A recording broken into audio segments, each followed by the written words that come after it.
గ్రామంలో ఒక పాత భయంకరమైన ఇల్లు ఉండేది. ఆ ఇంట్లోకి వెళ్ళడానికి ఎవ్వరూ ధైర్యం చేయలేదు. ముగ్గురు స్నేహితులు నిజం తెలుసుకోవాలని నిర్ణయించుకున్నారు. ఆ రాత్రి ఆకాశం మొత్తం మబ్బులతో కప్పి ఉంది. గ్రామ పెద్దలు ఆ ఇంటి గురించి భయంకరమైన కథలు చెప్పేవారు.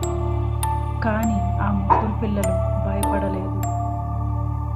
వారు టార్చ్ లైట్లు తీసుకొని బయలుదేరారు. ఈరోజు నిజం తెలుసుకుందాం అని వాళ్ళు అనుకున్నారు. నెమ్మదిగా ఆ పాత ఇంటి దగ్గరకు చేరుకున్నారు. తలుపు దగ్గరికి వెళ్ళగానే గాలి బలంగా వీచింది. ఇంటి లోపల చాలా చీకటి కనిపించింది. రవి చేతులు భయంతో వణకడం మొదలైంది. అకస్మాత్తుగా ఒక గుసగుస వినిపించింది. రవి, పైకి రా అని ఓ స్వరం వినిపించింది. అర్జున్, కిరణ్ ఒకరినొకరు భయంగా చూసుకున్నారు. కానీ ఆ స్వరం ఇంకా పెద్దగా వినిపించింది. వాళ్ళు మెల్లగా మెట్ల వైపు నడిచారు.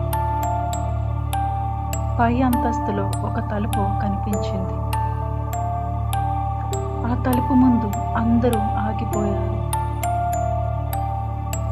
అర్జున్ ధైర్యంగా తలుపు తీయడం ప్రారంభించాడు. లోపల ఒక పెద్ద అద్దం కనిపించింది. ఆ అద్దంపై నల్లటి గుడ్డ కప్పి ఉంది. రవి నెమ్మదిగా ఆ గుడ్డను తీసేశాడు. వెంటనే వాళ్ళ వెనుక నీడలు కనిపించాయి. ముగ్గురు ఒక్కసారిగా వెనక్కి తిరిగారు. కానీ అక్కడ ఎవ్వరూ లేరు. అకస్మాత్తుగా తలుపు బలంగా మూసుకుంది. రవికి ఎవరో తాకినట్టు అనిపించింది.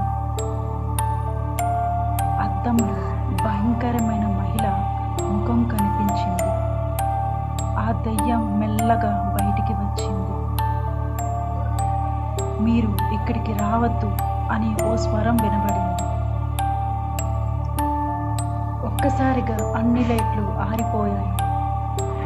మరుసటి రోజు గ్రామస్తులు అక్కడికి వచ్చారు. అక్కడ టార్చ్ లైట్లు మాత్రమే కనిపించాయి. ఆ ముగ్గురు పిల్లలు మాత్రం కనిపించలేదు. ఇప్పటికీ వర్షం పడిన వారి అరుపులు వినిపిస్తూనే ఉంటాయి.